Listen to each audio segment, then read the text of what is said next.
नमस्कार प्रेक्षकांनो, लक्ष्मीच्या पावलांनी या मालिकेच्या आजच्या भागामध्ये आपण पाहत आहोत की या मालिकेमध्ये आता नवीन हिरोईनची एंट्री झालेली असते.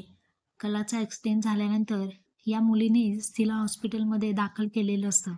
आता डॉक्टर तिचे आभार मानू लागतात.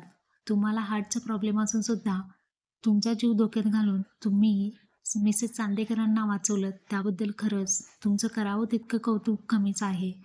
इकडे आपण पाहत आहोत की कला आता या मालिकेमधून एक्झिट घेणार आहे. कलाचा जीव धोक्यात असतो. कला मनातल्या मनात म्हणत असते की डॉक्टर, तुम्ही मला कितीही वाचवण्याचा प्रयत्न करा. मला माहिती आहे माझी ही शेवटची घटका आहे. आणि डॉक्टर आणि नर्स टेन्शनमध्ये असतात, इंजेक्शन देत असतात.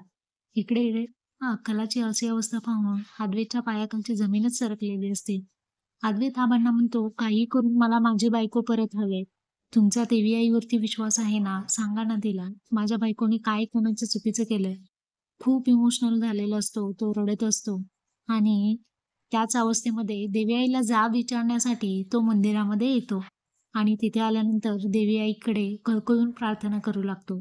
इकडे कलाला माहिती असतं की आता माझ्या आयुष्याची ही शेवटची घटका आहे. मला चांदेकरला सांगायलाच हवं आहे की रोहिणी मॅडम त्याला फसवतायत.